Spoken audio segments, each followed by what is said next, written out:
A couple of very exciting announcements. Commissioner Castellini is celebrating her 60th wedding anniversary today. Should I say Mr. Castellini celebrating? And Put him in on it. And Kick's oldest son is 18 today. He also will Wow. also be celebrating his graduation. Yes. Congratulations, Commissioner Lee. Okay, we have no public comments today, but we did receive a few emails. One regarding Pyatt Park, another the Canada geese populations, and another regarding Burnett Woods. Thank you for sending those. Keep them coming. We have the April 16th meeting minutes for approval. Is there a motion to approve? So who? Second. All in favor? Aye. We don't need a roll call, today, right? Great. Yeah. All commissioners present. Okay, we have the Clifton Deer Program update. We have some guests joining us. Good morning. Good morning. Had known of the auspicious occasion, I would have brought a cake.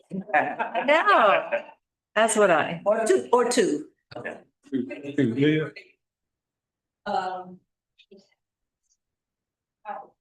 PowerPoint. Okay, so I'm Lori Briggs, one of the founders of CliftonDeer.org. And with me today are several members of our leadership team. Chris Lotman, Garrett Parsons, and joining via YouTube, I believe, Beth Wheeler. CliftonDeer.org, just to remind you, is a volunteer-led 501c3 organization that runs the Clifton Deer Program. The Clifton Deer Program is a non-lethal fertility control research project that's been operating in Clifton since 2015 under a research permit issued by the Ohio Department of Natural Resources to our service provider, White Buffalo Inc. Those of you who were on the board in 2014 and 2015 will remember that the program grew out of the park's 2014 invitation to collaborate with the parks on a non-lethal alternative to bow hunting, and the park's approval of this program in 2015. So we operate, but apparently my, oops, the timeout. What am I doing wrong? Okay, I'll stop.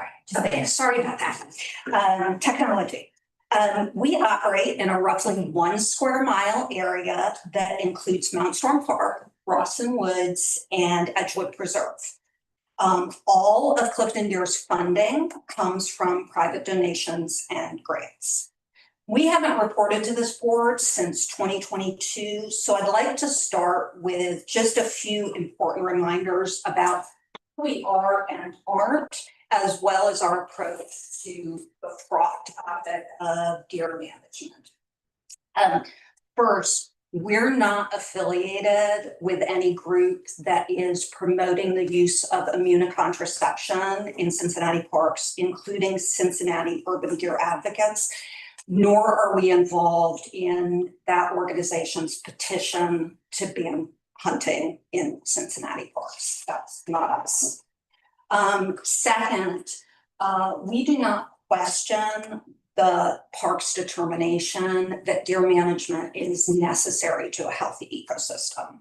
And we recognize that there's no one-size-fits-all solution to deer overpopulation. We view non-lethal deer management as an important tool in the toolbox that merits serious consideration in appropriate urban settings. Third and finally, I want to draw your attention to the CliftonDeer.org tagline, where science and compassion meet. There's no denying that most of us who have devoted our time, talent, and money to this program are primarily motivated by a desire to spare the deer with whom we share our community unnecessary suffering and death. But compassion isn't the solution. We knew we had to offer an alternative capable of achieving demonstrable results. And we found that alternative in the science of fertility control. So yes, while our program is sparked by compassion, it's driven by science. So what is that science? How does a sterilization program actually work to reduce a deer population? Oops. So first, it's important to talk a bit about deer behavior.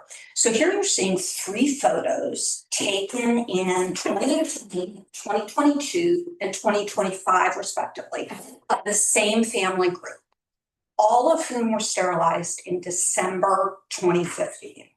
This family has remained together and in the same general area for more than a decade now. Research shows that suburban female deer have very high site fidelity. Most spend their entire lives within roughly 1 square mile of where they were born. Further, they have high family fidelity. Most live in distinct matriarchal or social groups. Our experience confirms the research. Of 104 deer we've sterilized to date, only 7 are documented to have dispersed out of Clifton. While the behavior of males is different, with most males leaving their herd of origin by age 1 or 2, perhaps as an evolutionary adaptation against inbreeding, site fidelity among males over the age of 3 is moderately high as well. There are certainly exceptions. Most doesn't mean all, and environmental factors can temporarily or permanently displace deer. But all things being equal, most adult deer, especially the females, settle in one neighborhood, even in an open or non-insular study area with no walls or fences to keep the deer from coming or going. So now let's turn to the math. To reduce the size of any deer herd, mortality plus immigration, must exceed births, called fawn recruitment, plus immigration. Lethal programs try to achieve a reduction by increasing mortality. Non-lethal programs like ours try to achieve a reduction by reducing births. But the math is the same, regardless of how you're trying to manipulate the formula. So we use a procedure called a rapid overectomy to tackle the birth side of the formula. It's similar to the procedure your vet may have used to spay your dog or cat, but less invasive because an overectomy just removes the ovaries and the uterus. A doe without no ovaries no longer experiences estrus and can't become pregnant. By performing overectomies on a very high number of does within a herd, we're talking about more than 95%, births can be cut to near 0. The bottom line is that low migration, the tendency we just discussed of most deer to stay close to home, coupled with very few births, makes it possible to gradually reduce the population through normal attrition over time. Now, as you might imagine, deer are a bit harder to take to the vet than your average dog or cat. So here's just a brief summary of how we do it. First, to prepare for our annual field operations, we spend a few weeks gathering data using horn-baited field cameras to get an idea of how many unsterilized deer are in the area and where they're located. We typically conduct field operations in the winter, often over a few weekends, and mostly overnight when deer are active and humans aren't. Capture specialists locate and dart deer with tranquilizer darts from vehicles on public roadways and at bait stations on volunteer properties within the study area. The deer are then tracked until they are unconscious, typically just a few minutes, and then transported to nearby UCAN nonprofit spay and neuter clinic, where a veterinarian performs the overectomy. All deer are given long-acting antibiotics and pain relievers and are fitted with state-mandated ear tags. Treated deer are then returned to a location near the area where they were darted and monitored until they recover. The entire process from initial darting to release typically takes about 2 hours per deer. So that's the science behind a sterilization program and a bit about how it's implemented. Now I have a couple of bits of good news to share with you. First, let's look at our results so far. In the first 10 years of the program, the deer population in the study area has declined from about 99 deer per square mile to about 46 deer per square mile. That's a 54% overall decline. About 99% of the adult female population currently residing in the study area is sterilized. The impact of having so few fertile females in the herd is pretty amazing. Fawn recruitment, that's births, is down from 16 fawns per 25 adult does in our first year to fewer than 1 fawn per 25 adult does last year. Keep in mind that that's an annual recruitment rate. Suburban female deer with few predators can live into their teens and don't experience menopause. So this translates into a lot of fawns not being born to the upper west. We've also had only modest immigration, meaning only a few deer coming from other areas to join the Clifton herd each year. Assuming immigration remains low, something we be watching carefully, we expect the population to continue to decline as the herd ages. So those are the results so far. But if you'll bear with me, I'm not quite done talking about the science, because we all know that numbers are only as good as the data and methodology behind. So if you take just one thing from this presentation, I hope it's this. The quality and quantity of data collected over more than 10 years, the diversity of methods used to analyze that data, and the consistency of the results over time make the program's reported results highly credible. Now, why do I say that? Virtually every female deer in the Clifton study area has been tagged and is therefore individually identifiable. More than 25% of the tagged deer in the first years were also radio collared, allowing us to periodically confirm their locations and, with mortality sensors, their status for several years after release. The back of each ear tag bears the telephone number of white buffalo, so tagged deer who die in deer vehicle collisions or who are otherwise found dead are reported to white buffalo. We also identify each tagged deer's family or social group and track it over time. Here you see 3 more family groups we've been tracking.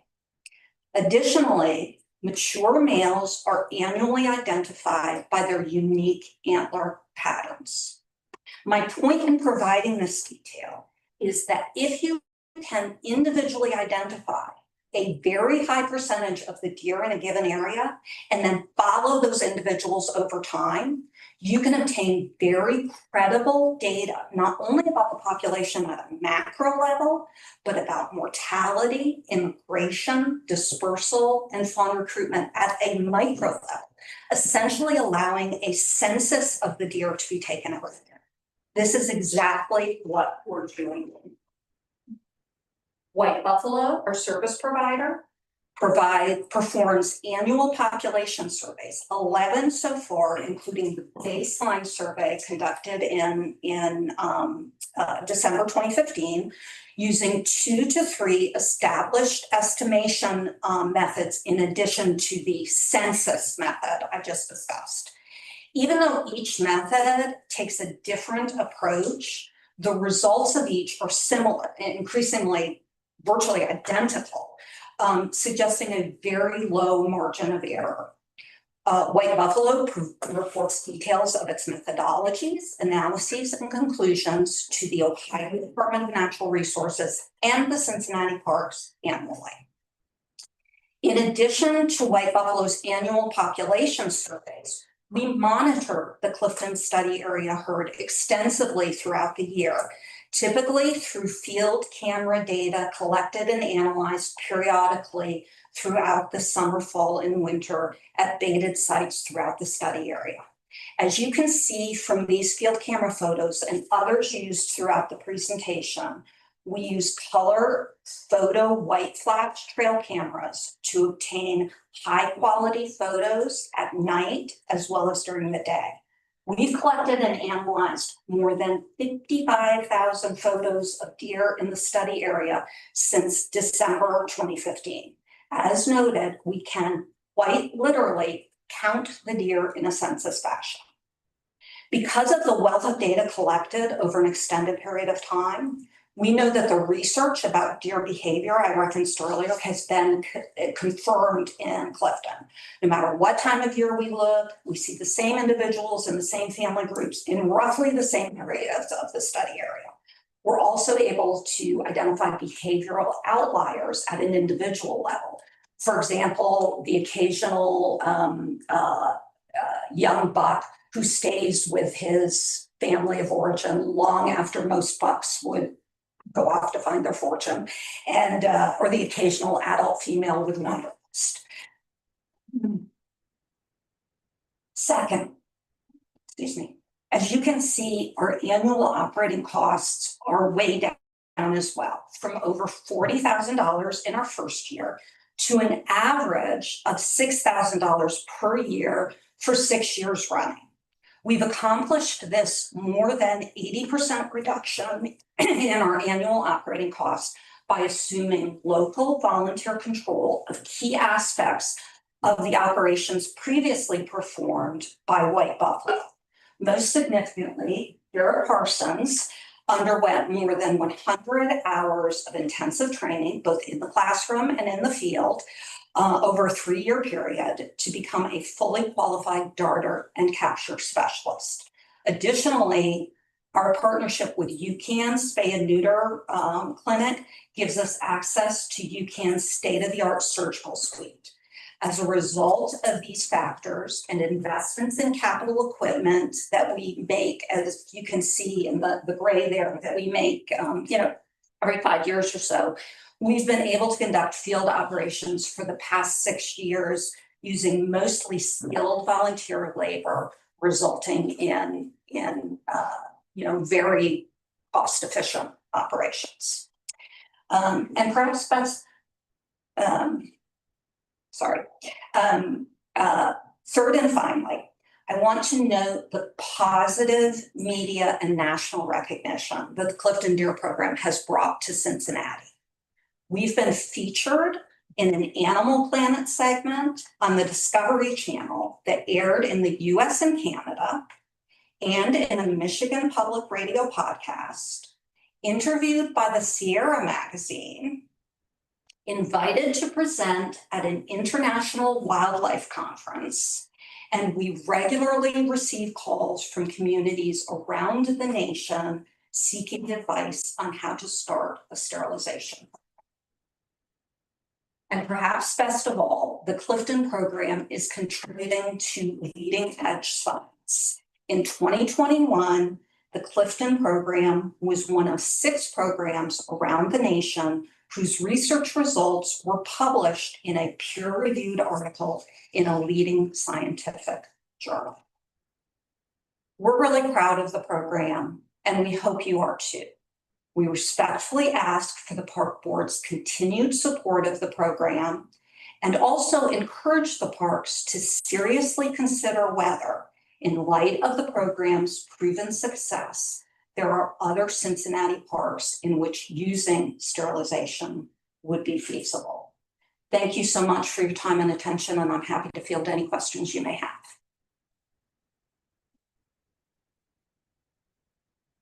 Commissioner. I think I'm the only member here that was in on this from the very beginning. And there were 2 groups that came to present Right. to us 1,000 years ago now. And this is the group that was chosen. Mhm. And I congratulate you for hard work, and you're getting the cost down. That's incredible. So do I understand that the surgeries are being done now by volunteers? We pay our lead vet. He comes down from the Columbus Zoo. Randy Youngie, he is the lead vet at the Columbus Zoo, and we pay him, but we don't pay anybody else. We have volunteer vets from the Cincinnati Zoo, and they are volunteers. But our lead vet is still paid. That is the only person we pay now. Everything else is skilled volunteer. And honestly, Garrett has saved us so much money because, he runs our capture operations, and that is a huge part of our budget. And UCAN has saved us money because we can use their facility, and they allow us to use that without cost. We're operating overnight so they've been very generous to us. So, Thank you. yeah. My husband volunteered with you several winters ago, and I'm like, hey, you're going out all night? Right. I mean, it's amazing what you all are doing to, show your commitment to this practice over so many years. I agree. I have a question about the research permit. How long is that? Give us some more context about that. Sure. We historically the research permits issued have been either issued as 3-year permits or 2-year permits, and I'm not really sure why the ODNR, like what the magic is, but they renew them on that basis. Our most recent renewal, this past March, we were surprised that we got a 1-year permit and asked about it because usually, they automatically give us 2 or 3 years. And they said they've changed their practice and now they're just doing annual permits. So now it's just, but they've been, honestly, ODNR has been wonderful. And they, they have been very positive about the program. And in fact, they've approved South Euclid and some surrounding communities for, I want to say 4 or 5 years now, have been doing a sterilization program. And I think it's combined with lethal culling. They're doing both. But I believe that ODNR has allowed that program to be expanded several times. So I think, the science it's still research, but the science is convincing people that it is a tool in the toolbox. Won't work everywhere, but worth considering, certainly, especially in urban settings. So you do this, Clifton. Is there a time when your work in Clifton is complete and you're ready to move on to another area? Or is this something that you foresee being a tool in the toolbox on an infinite basis? Well, I'll answer that in 2 parts. First, in Clifton, we're in maintenance mode now because all of our porker has been sterilized for years, basically. So the only deer we're sterilizing each year are new immigrants. And as I said, immigration is very low. So like this year we have 2. We operated for 2 nights in January. We got 1 each night and boom, you're done. And, sometimes we get more, sometimes we get less, but it's getting down to it's new immigrants. So there are no walls or fences. So there's always going to be some immigration. It is, and while we've cut the population by more than half, it's still, I think by any reasonable estimation, it's overpopulated. So there's more work to be done. We don't want to stop sterilizing those immigrants because, like we said, the 16 fawns per 25 adult does at the start. they can reproduce very quickly. So, so we're in maintenance mode. So as long as the state keeps issuing permits and, everybody's on board with us doing this, we'll continue that maintenance. But it's pretty, I don't want to say low effort because there's still a lot of effort to get in, and Garrett's freezing his ass off in a blind, but Yeah, right.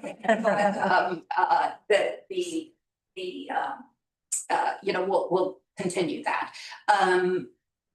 In terms of you said, if we move on to another community, we're volunteers, and like a lot of us have day jobs, and we're not like for hire in other communities. We'd certainly encourage the parks in other communities to consider this, but the only possibility is, we don't operate in all of Clifton. We're basically bounded by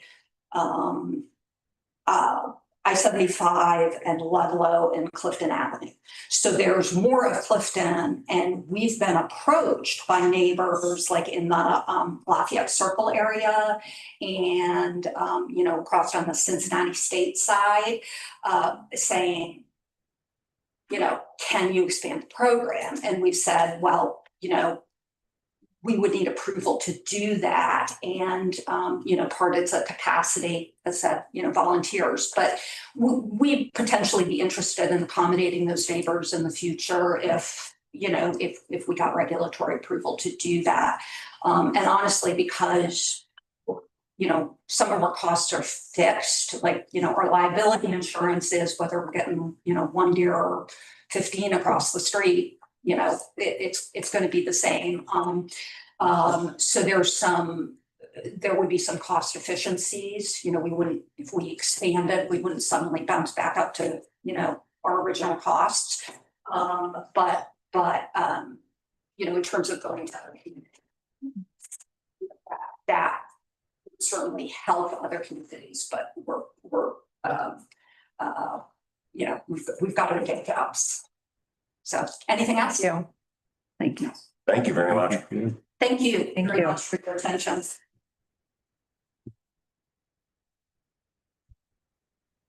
All right, Director Barron, you've got the MOU here with the Cincinnati Parks Foundation. We actually have a presentation by the Oh, I'm sorry. history section. I've got yesterday's agenda. We I apologize. item in here. The urban forestry update. Yep, so we're gonna welcome Crystal Courtney, Division Manager of the Department of Natural Resources, Stall. It's great to have you here. as well as Garrett Diano and Jake Edwards. If you guys bring the chairs up, you guys can sit up here. Yeah. Yeah. Sure. Okay, thank you.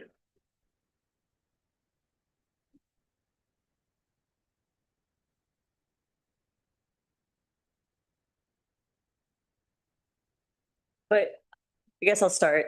We have a presentation to go through, but many years we come to the board and the main thing that we're seeking is approval for the assessment. I give a brief update on the program, but this past year has been an incredible opportunity for us to realize the efforts that we've been working towards for the past 4 years. So if you recall, under the leadership of Interim Director John Nyer, we increased the assessment in 2022, and that was as a result of our emergency maintenance contract increasing by 30% the summer before. And so that triggered, with that increase, we went to focus more on decreasing our reliance on contractual services. At that time, the EM contract was essentially utilized all of our emergency response. If a big tree comes down, or we didn't have internal crews that could respond to those, as well as all of our daily work orders. So you have a tree in front of your house, you have a limb that's dead, preventative maintenance cycle isn't going to be hitting that area for another 4 years. We would use our EM contractor to respond to that. With a 30% increase, it forced us to increase the assessment. And at that time, we also had a brand new council. So it was a big to-do to give different scenarios for how we could respond to this situation. And the best case scenario was that we would develop in-house crews. It took us about 3 years to do so. But through that process, we created brand new classifications, which come to find out is a very difficult thing to do in the city. But it also created upward mobility within the urban forestry tree crews. We've also consolidated all of our tree crews under the urban forestry program rather than having one based for parks under conservation and land management and the urban forestry specialist within urban forestry. So we have a presentation that kind of gives you kind of an overview of where we're at now.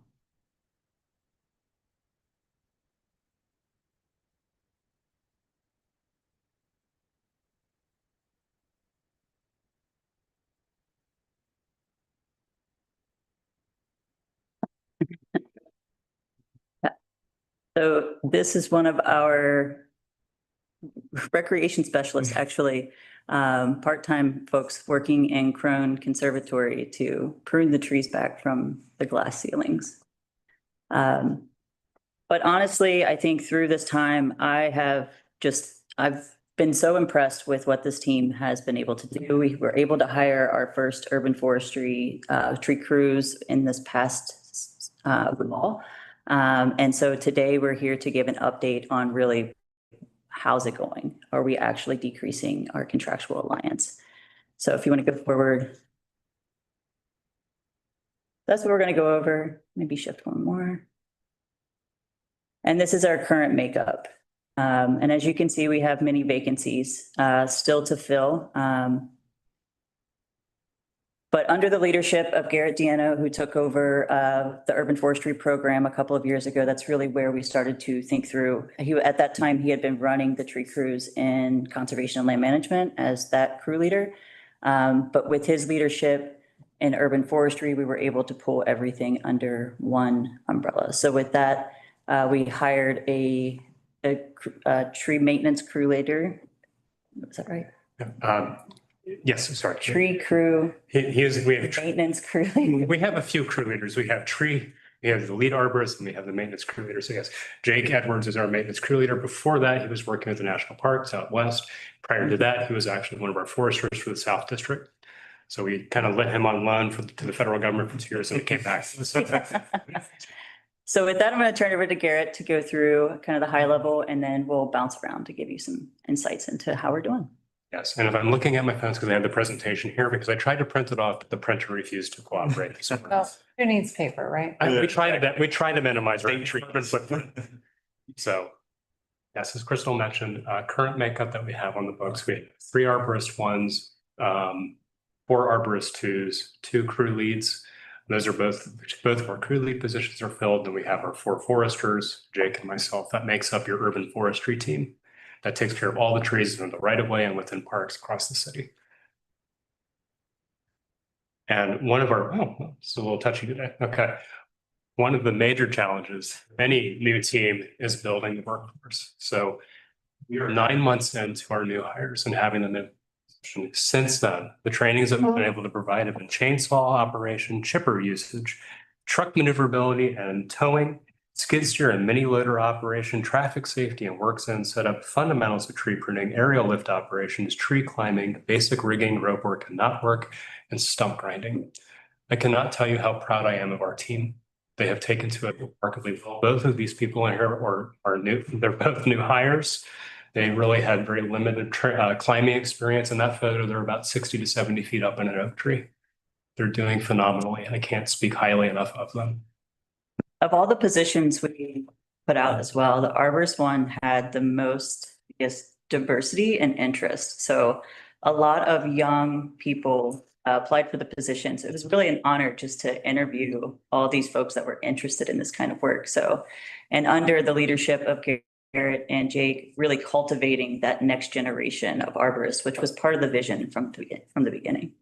Yeah, having Jake in the position as he is in, as well as Mark Hand and Josh Jump, who are both of our crew leads, really made it possible to have this solid foundation to train and pass along these skills to the next generation of arborists. That was crucial. We could not have done it without them being in those roles. Which leads us to the preventive tree maintenance. One of our major contracts and core functions of our program is doing preventive tree maintenance for all the right-of-way trees across the city. That's on a 6-year cycle. So each neighborhood gets one round of preventive maintenance every 6 years. That's kind of what we're looking at. So this is where I have to look at my phone here because there's no way I'm going to be able to read that. So in fiscal year 26, forestry actually performed 2 rounds of contractual preventive maintenance to get the program back on schedule. Ordinarily, we only do 1. We were able to do that both because we had a little bit of cushion left in the forestry budget because we've had these positions on the books and have been able to fill them prior. So that gave us some ability financially to cover that. But in addition, we were also, thanks to help of finance and procurement, able to get the contracts out on time and ahead of schedule so that we were able to keep things rolling on our end. So a lot of this really is just showing that these are team efforts and we're getting the mechanisms in place to work efficiently and effectively, not just across our department, but with other city departments and our own team internally. So that first round of preventive maintenance covered the neighborhoods of Madisonville, Oakley, Mount Lookout, Mount Washington, Linwood, Eastwood, Columbia, Tusculum, and California. This was also a rollover from last year's PM because that one actually crossed fiscal years. So it started in FY25 and went into FY26. That amount came in at $297,000. Which again, because it was spread over 2 fiscal years, I think the year prior to that was right around 300,000. So all told, PM cycle there would have been right around 500,000 for those neighborhoods. The second round of maintenance, which is wrapping up now, was for the neighborhoods of Mount Adams, Mount Auburn, Over the Rhine, Pendleton, Queensgate, West End, Downtown, West Price Hill, Riverside, Sailor Park, and Sedamsville. We are still working in the neighborhoods of Over the Rhine and West Price Hill. Everywhere else is finished at this point. And right now the running total for that is just over $400,000. Now our in-house crews are working ahead. They're actually working on the next cycle of neighborhoods. So that way we can pass off less of this work to the contractors. And they're currently working in the neighborhood. And the next round of PM will be for Hyde Park, Evanston, East Walnut Hills, College Hill, Mount Airy, and Northside. That will be going out in the fall of this year. And we expect, we're on track to at this point in terms of contracts and getting everything lined up. So these are all covered through the urban forestry assessment? Yes. Got it. Okay, so before we get into the preventative maintenance numbers, we'll talk about what Crystal was mentioning, which was the emergent or emergency maintenance. So all of our new positions started back in October.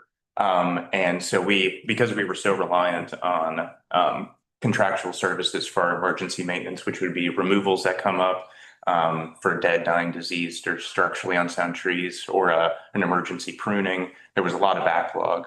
And so far to date, maybe a couple weeks ago, but to date of May, we've done about 322 work orders in the right of way. There was some issues with our GIS information, so I wasn't able to grab parks, but there was probably about another 100 work orders in parks as well that we've been able to complete in the past 7.5 months so far. The chart on the right is all of the dollar amounts that is using our current contractual contract with Tree Care Inc.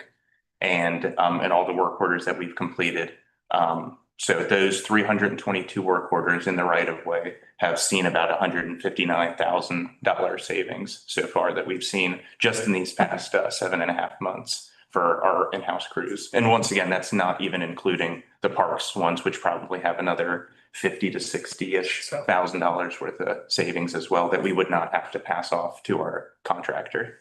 Also, it doesn't include the 80+ CSRs and storm calls that the Yeah. team has responded to in the past 2 days. Yeah, and which would be good. A lot. Yeah. This is the cost of the work order. Yeah, so if it were to be contracted out, that's what it would have cost us. So Got this it. is essentially the savings that we're realizing through the in-house crews. But we pay the in-house people, so it doesn't reflect this. No, it doesn't show a deduction as a comparison of what they're being paid versus what the savings are. Yeah. But this is part of our tracking mechanism that we're keeping track of every single day moving forward, because we anticipate these kind of questions will continue to come. How is it working, and how is it actually saving money? So now that we have everybody, well, we still have 5 vacancies on a team of 7. So we still have a ways to go to get up to full staff. And this is essentially, they're going to go through what the team has been focused on in the past 9 months. But it is just barely getting started too on the possibility of plantings and things like that. And, you know, recognize it takes some time for the team to build some efficiencies and, Absolutely. right, it just takes. Getting the time. equipment in place and. Right, right. And even but, I'm sorry, John. No, good. When 5 more team members are selected and found, and recognizing there's no easy button for that, but when the team is complete, do we have the equipment or the capital funding to get the equipment so that they're good? So One of the equipment actually showed up 2 years ahead of the team. So we are good. terrific. That's Yeah, we invested in that. Well, because it took so long to get through the union process and the market analysis and getting the positions in place, that's what we were spending those funds on at that time, was getting ready. Didn't want to overinvest in equipment that the team might not use. So once we have the full team on board, we're going to continue looking at maybe alternative equipment that we might not have thought about 5 years ago.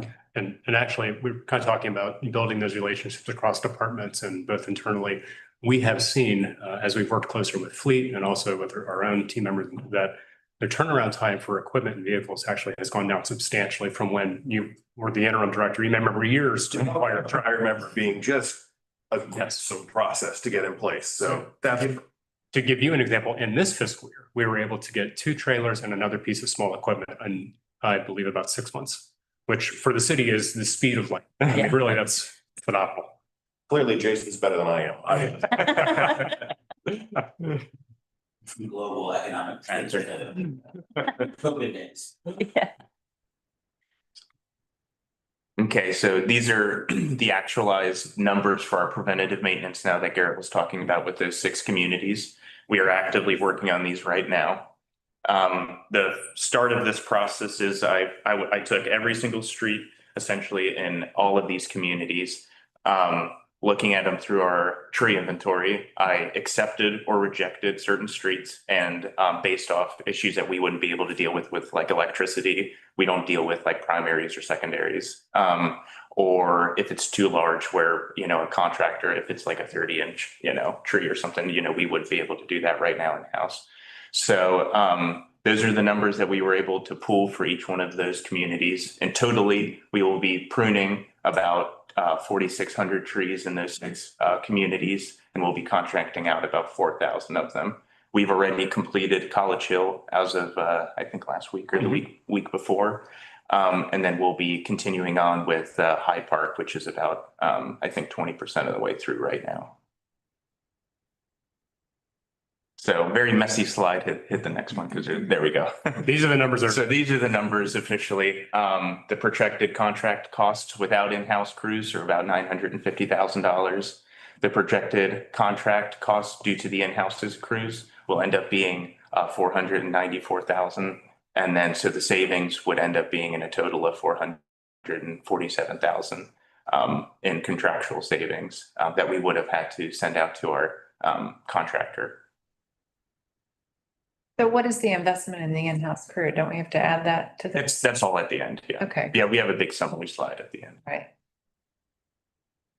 Okay, and then one of our other tasks that we've been working on as of February, we saw that we've had an immense amount of stump backlog throughout the entire city. We had 1,400 stumps to grind throughout the city, a huge backlog.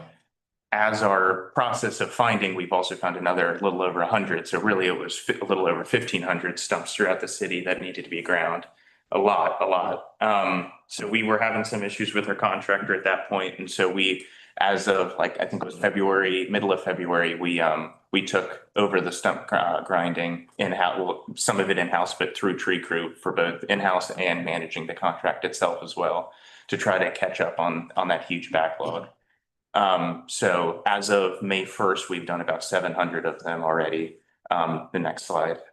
And I'll add too, we've also been grinding stumps within park. Yes, So and parks as that's freed up contractual service funding from parks operations that we've been able to cover. There's another few hundred in parks as well. So did you get a new stump grinder? Yeah. And a couple of new stumps? That photo there actually is the model of stump grinder. It's a giant remote controlled vehicle. Yes. So Wow. What do they cost a piece? I think if I remember right, with the trailer, that was right around, was that 50,000? Mhm. Yeah. Say So that again? It's around 50,000 for There we the grinder and the trailer. 150? 50, 50. 50,000. 50,000. So far in-house, we've done about 360 stumps, and then an additional 300 have been done by our contractor, making sure that they're kind of keeping after it a little more, keeping them a little more honest, having a little more organization with the lists that they're given. I'm pretty happy catching up that much in just the few months that we've been doing it. We anticipate having all the backlog done by November 1st, just giving us some wiggle room with the recent storms that we have had and will continue to have throughout the storm season in the summer. But once again, that chart on the right is what that amount of money and the amount of stumps would be given to a contractor versus what we were able to do in-house instead, is that $64,000. And again, that's not a subtraction from what we're paying staff time. That's just had it gone to the contractor.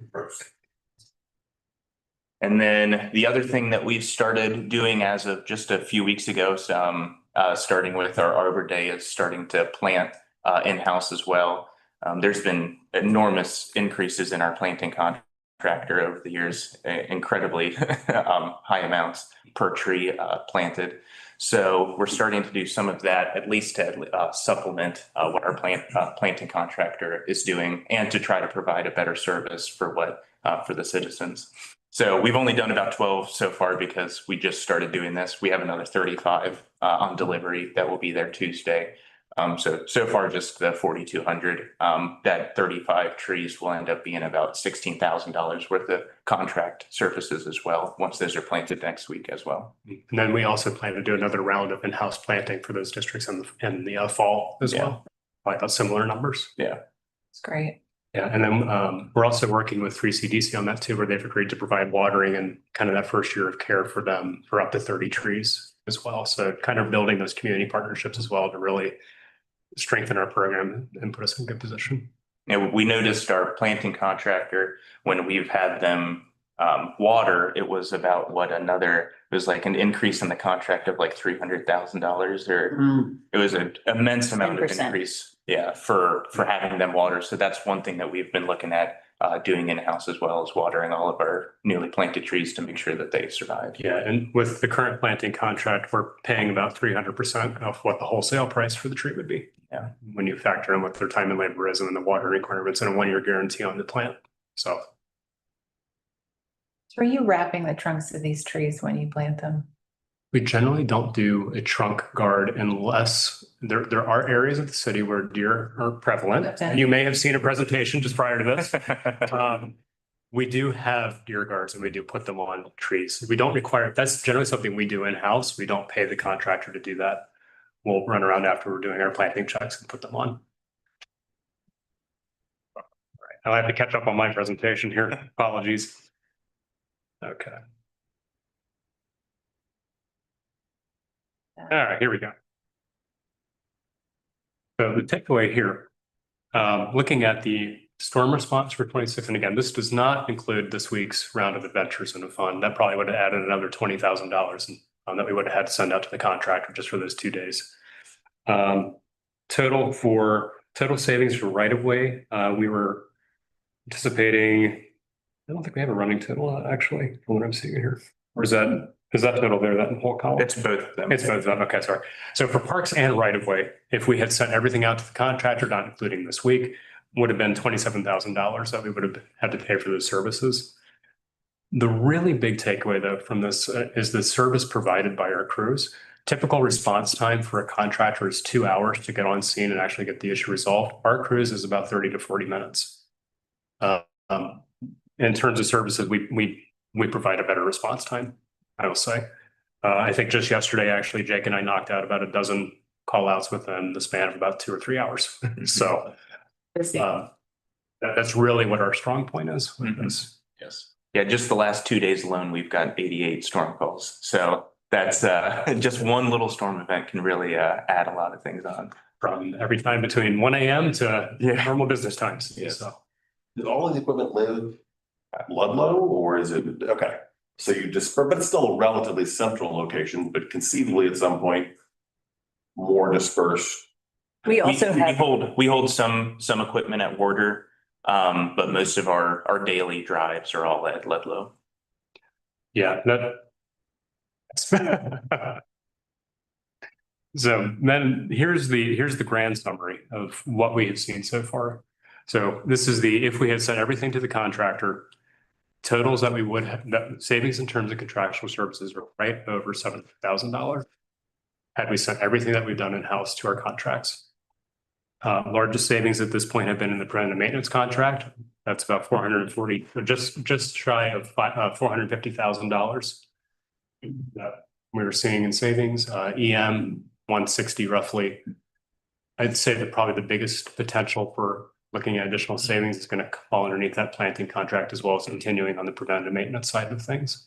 So looking for opportunities to continue to build out our team. Again, that also is dependent on filling those vacancies.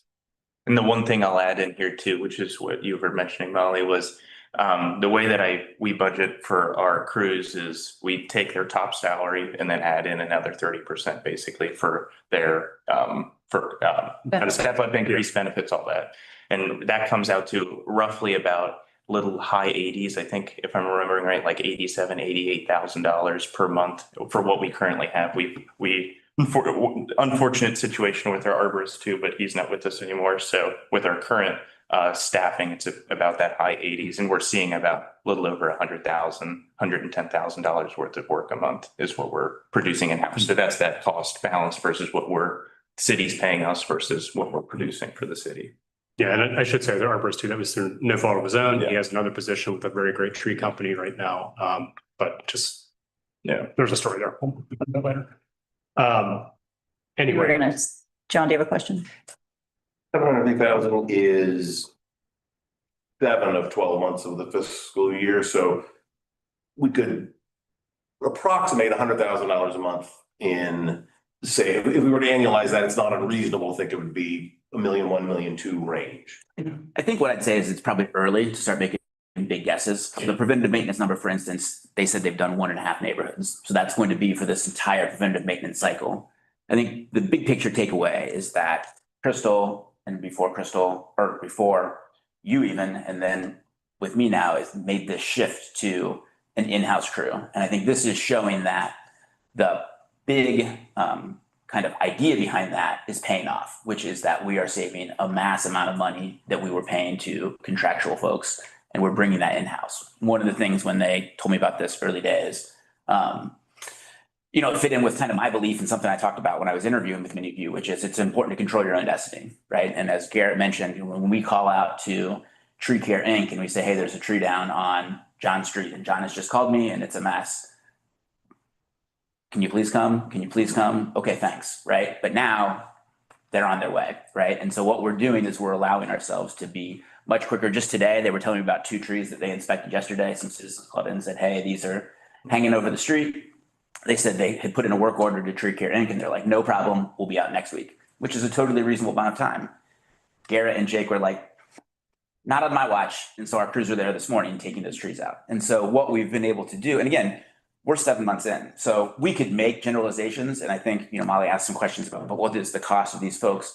Ultimately, we bring in about 3.5 million for the urban forestry budget. So we got to work it out amongst that, right? They can't go over. And so, if we're at a point where we have to back off on contractual services more because we're fully staffed, we're going to start to see those in a perfect world. We're going to start to see that friction.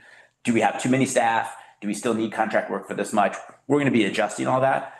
But what's clear is that very quickly we're able to see some real savings, but far and away from just telling the stories like I just told about being able to control our destiny, being able to respond quicker, being able to have more control over how we serve citizens. So I think the big picture story is just that this is going as we were hoping. And we're going to get to kind of come back and report after a year and report after 18 months. And we're going to start to get to make some real decisions about how we play with those levers. These guys are knocking it out of the park. And I was sad when Jake left for the National Park Service, although I was proud of him. Because I'd only worked with him for like 6 months, but already I had 2 or 3 stories where I was like, oh, that Jake guy, he's a real go getter. So I was really excited to hear that he came back. And obviously, Garrett was a no-brainer when he moved up to the urban forestry supervisor. And you guys all know Crystal's long, distinguished times coming here and bragging about different things. So it's just really going well. Okay, well, of course, we still have challenges to solve for as well. So as we all know, we should say, as Jason just said, we're seeing great positive trends at this point. Our program, however, we are still reliant on contractors. That is probably going to be something there are things that contractors will do better than we can do in terms of they can haul away a 60-inch diameter tree. We don't have that ability to do that. They can mobilize a bunch of people very quickly. 12 plus people if they need to at one time on one scene at 2 o'clock in the morning if they had to. We had difficulty doing that. Planting 1,000 trees across the city. They can do that to some extent. As we build more capability, we may be able to tackle more of that.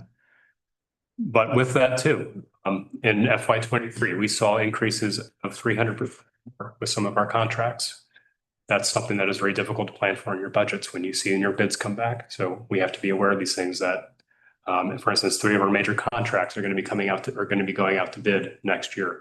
So we have to sort of anticipate, well, what might those prices be when they come back? Are we going to see 10%, 20%, 50% increases, or is there even a worst case scenario than that? So planning ahead on those things, filling a vacancy, it's much harder to fill vacancies in the public sector than private sector. And it's much harder to adapt to changing everything.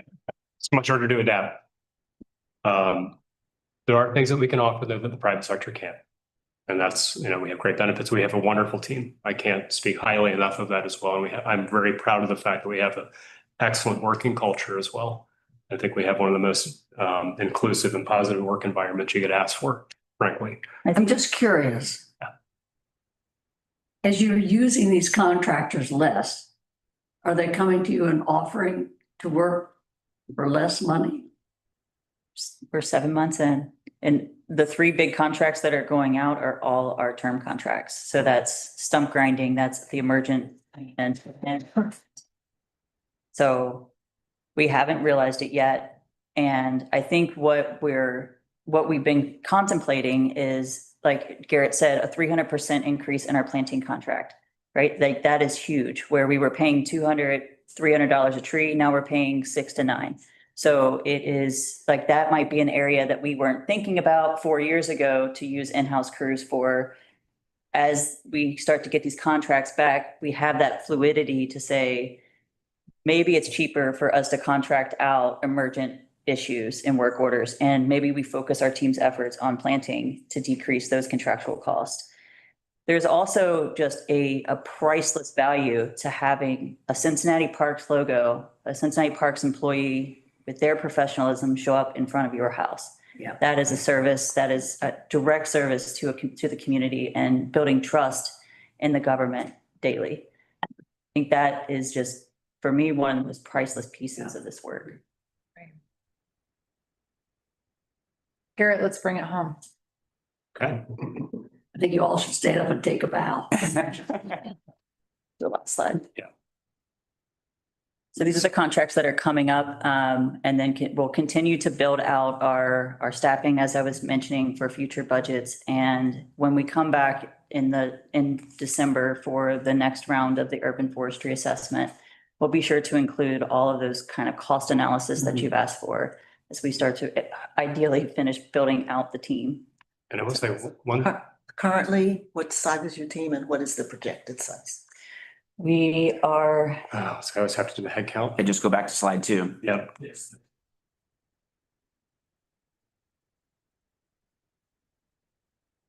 So we currently have 5 vacancies. The arborist 2 position posted just this last week or this week. The The arborist 1 position was just approved yesterday through the city's process. So we have had arborist 2s, and then we've had folks move on to other positions. And so, but they're also specialized positions. One of the things that took so long to create the positions was we used to have tree maintenance crew leader and tree maintenance crew worker. And what we found was that they could make more money working for Tree Care Inc., right? So then, and then on top of that, they were charging us admin fees. So we couldn't hire their people away, and we were paying more to then use those people. So we were paying it no matter what. And so Crystal did this big study of the industry to say, here's what these positions should be, and then here's what the requirements are. So the Arborist 2 position requires some knowledge of climbing, some kind of advanced knowledge. And then our Arborist 1 positions are more the entry-level position. I got to hand it to Crystal. She's always thinking about how to move folks from I'm interested in the green industry to I got a job in the green industry to I'm gaining skills and I'm advancing the green industry. So she's always focused on this kind of like life cycle of moving folks from I like trees to wow, I work in this at a pretty high level all the time. And that's why it's really cool to see those pictures of our Arborist 1s already climbing. Yeah, and I will say, we were kind of talking about those internal processes and potential things with contractors and savings. One of the big things has been that we've been able to regularly put out contracts on schedule, on time, and at the right times of the year. Because it used to be that the contractors wouldn't know when our contract was going out, or it would be held up with various processes, and we would have very few contractors bidding on it as a result. But thanks to working with Hedda's team and procurement, we were able to get a preventive maintenance contract out on time at the right time of the year, and we had multiple bidders on it. And we've refined the process as to where we can actually review those bidders and have some feedback on what that looks like. And we're seeing results because of that too. And just to close it out, I just want to acknowledge that it takes a village to run an urban forestry program. Our arborists are very front facing under Garrett's leadership and Jake's leadership. They're quickly professionalizing. But beyond that, we have John Harmon was added to our team a couple of years ago as an executive administrator. So it's been essential, come to find out, an essential employee to have on our team to keep those contracts moving, to follow up on all those things. We have Tiffany Hendrickson in our front office that answers all the phone calls and manages a lot of what goes out to the community from a communication standpoint. And then, of course, our urban forestry specialists who are now, as we have in-house crews, better able to focus on more community service, community connection, going to community councils and presenting on our program and what we're doing. So, and then it even extends beyond that. Jason's leadership at the council level and in the community, you know, we've trained him up. He's pretty much on his way to becoming an arborist. He's doing great. And Hedda's team is really helping us refine those models to be able to know what exactly does it cost to run this program. So it's really been just professionalizing what we're doing year after year. So it's an honor. As well as our community partners too, and the Parks Foundation as well for helping us with Absolutely. events like Arbor Day or local and your support as well. I mean, we would not be here without all of that. So thank you. Thank Doing a you. great job. Awesome. Thank you. Thanks. Thank you. Thank you.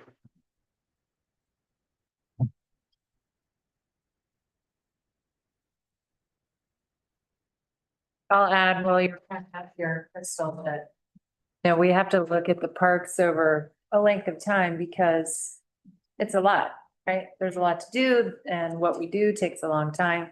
But one of the things that has become, I think, very noticeably improved over the past 10 years. How long have you been in your role? Not that long, but coming on it, 6. It seems like a long, okay. Seems like a lifetime here. Longest 6 years of my life. Kind of lines up with you, Molly. But now, I guess you came on right before I did that. I mean, the forest conditions are much improved. I mean, many places I go, I see so much honeysuckle eradicated, communities are out on mustard pools.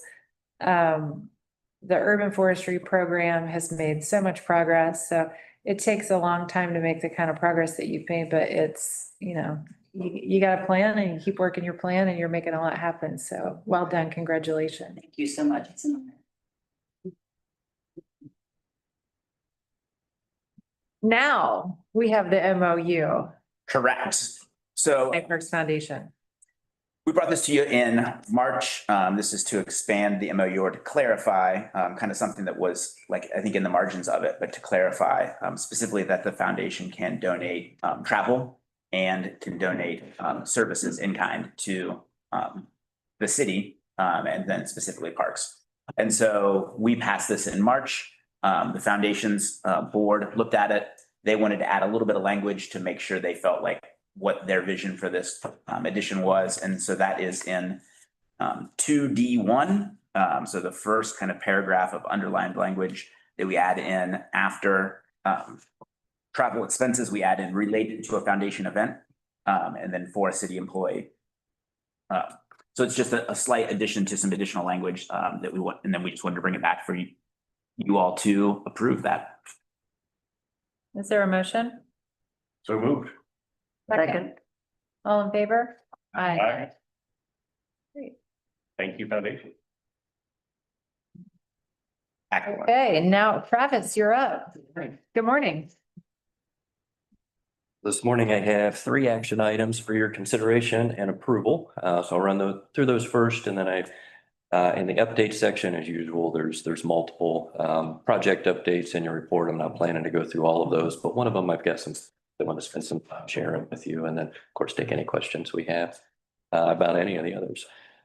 In terms of the action items, first item is everybody's treehouse roof replacement. And we also have some posts railing that need to be replaced.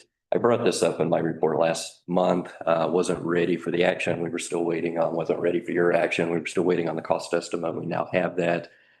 So the cost estimate to replace the entire roof on that structure, as well as 8 of the posts that we've determined now also need to be replaced along the railing for safety, puts us at a change order in the contract of $61,566.36, with an additional 5% contingency on that. So I've been listening the last few months to your recommendations and advice to make sure we include that, although I hope this to be the last change order on the treehouse. We are getting to the final stages of this, but the roof is definitely needed. As I stated in the report, we had anticipated doing this in-house, but have had wiser thoughts as we've looked at the steepness and the height of that roof and just the overall size. This is a structure that may fool you to look at. It's a large structure when you get under it and you get within it. So having our contractor while they're mobilized there to go ahead and take care of this piece is my recommendation. So I can answer any questions about this project you may have. You don't want to be penny wise and pound foolish, you know? Get the job done once. We'll approve these all together. Okay, then I'll move ahead. Sorry for the awkward delay. No, no. Awkward. So the second Questions? action item is an alt park. This is related to the comfort station near the playground that was just installed last year. We have a plumbing issue, drain issue there that's preventing us from using it. It's a sewer line. We had proceeded with the contractor to go in and clear this line to do spot repairs. We entered into a contract for $27,474. When we get into those spot repairs, we realized we had a bigger issue and a bigger problem. So some wishful thinking on our part. But now we know the full extent of the repair. We have a 260-foot line that needs to be replaced. So the estimate to do that work brings us up to $92,192. So I'm asking for a change order in the amount of $64,000 to make up that difference. Again, for a total project of $92,162. Any questions on that item? Okay. Then I'll move to the last item, Burnett Woods repaving. We've talked about this the last few months, at least various components within Burnett Woods, repairs, pavement being one of them. So this item, $118,940 with an additional $10,000 contingency, would get us a little over 700 square yards of new pavement. 500 square yards would be right at the entrance of Clifton, of Burnett Woods Drive off of Clifton, where we have the most issues in terms of potholes. There's decay down at that end. So we'll be able to get up about 175 feet of that drive with brand new pavement. Also replacing some sections of curb in that section. So the entrance will definitely be in better shape, for a long time. The remaining 260 square yards of asphalt in this contract will be spot repairs around the bandstand. We have a lot of asphalt around that bandstand as we look ahead the next couple of years, getting into a master planning process, really thinking about the future of Burnett Woods, the there's a high likelihood we'll see road diet recommendations in that plan. So it's not my recommendation to repave all of that, knowing we're going to be eliminating much of it. But we don't want to allow the potholes to remain in the conditions of it. So this 260 square yards we'll hit the worst areas. So that concludes the action items in front of you today. We have a $61,566 change order for roof and railing at Mount Airy. $64,688 for Alt Park plumbing. And $118,940 for pavement here at Burnett Woods. Is there a motion to approve? So moved. Second. All in favor? Aye. Great, thank you. Very straightforward, thank you. So working our way into work underway. Again, this is a long list of items. I want to some slides on the very first item. This is Inwood Park Master Plan. So hopefully I can walk us through. Very excited about this. We are too. As I was, first introduced to the position and going out and acclimating myself with the system and the parks, each one has a story and each one is special. But Inwood, I remember in January standing on that site and looking at the land use changes that were happening around it, high rises that you see has under construction, all the housing that's to the east, significant community changes that are happening around the perimeter of this park, not to mention the deferred maintenance as you walk through the park and just, so there's obviously a lot of priorities in terms of master plans and a lot of parks that we need to go through this process for, but I'm excited that Inwood is the first for me in my tenure to get on into, because again, it's going out and looking and evaluating the conditions. This is a number one priority for a whole lot of reasons. So this is a 21-acre park. We are putting together a request for proposal, which is the most intense solicitation process that the city has, but it's important and appropriate for this park because of the scale of the park and the talent that we need to bring on board. This isn't just one contract. We don't envision this being one contractor to go through a planning master plan process with us. It would be a team, most likely led by one, but a team that would include community engagement as we work with the community on the master planning process, as well as landscape architect, engineer, and we have significant structures, historic structures that need a special look and special attention as we go through the process. So RFP, request for proposal, will be is what we're putting together. And what I'm sharing with you today is just the initial work of staff, planning and design staff in understanding what we're asking for in this RFP. What's the asset? Where are we going? Without limiting or hamstringing the experts that we're hiring and their vision, but at the same time setting the stage and setting the tone for what the expectations are. So we wanted to share, early in the process with you, so we can get your reaction, maybe some direction as we're moving forward through the process. So one of the things that we will be articulating in the request for proposals are the goals, the high level goals that we, the parks, have for this process and for this park. So there's 6 of these, which I'm going to go through each of these individually and spend a couple moments on. The first being I mentioned the historic structures within the park. We have a couple of very significant, we have the pavilion, the poolside pavilion, that has enormous opportunity to rethink and consider reuses and activate that space. Also the charming lakeside comfort station that's along Vine Street as well. Not to mention the tree canopy on this 21 acres. There's a lot of assets. There's a lot of components of this park that have history, that have meaning, that create the sense of space there that need to be built upon and need to be recognized. So one of the first goals is to rehabilitate, repurpose, and reinvest in those systems and those structures. What is that picture on the top right there?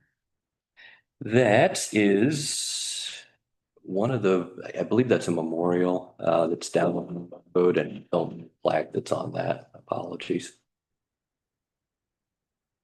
it's a concrete or limestone concrete structure. Got it.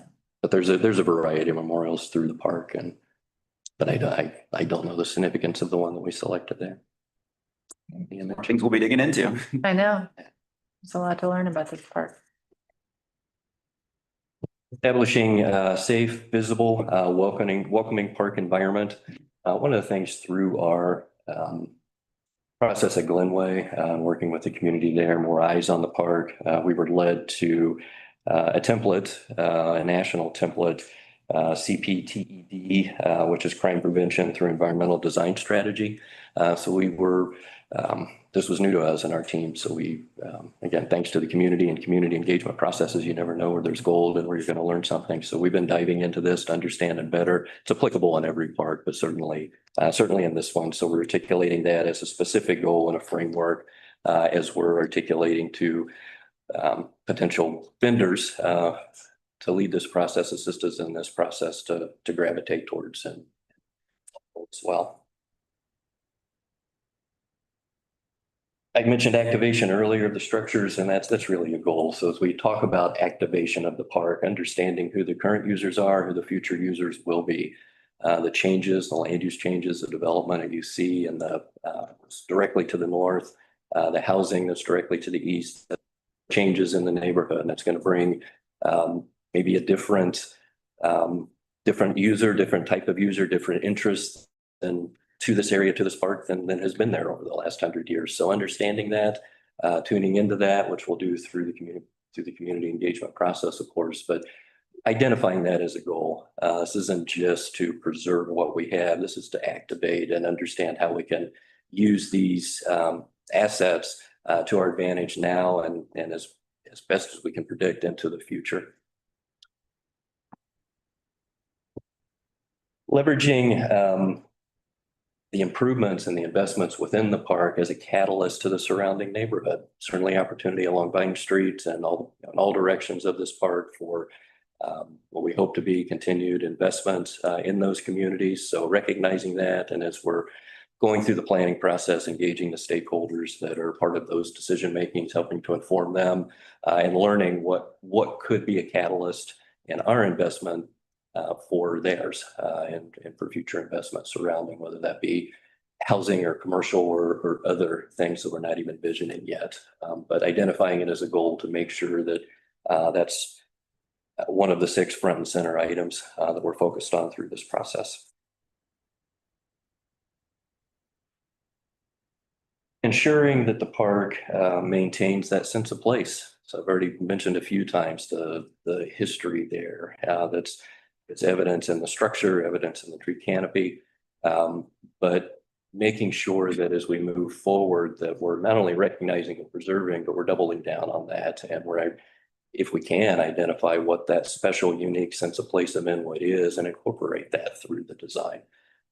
So using some design language here, but cohesive legibility and having an inviting park experience to those that will be activating it. And finally, the 6th goal is accessibility.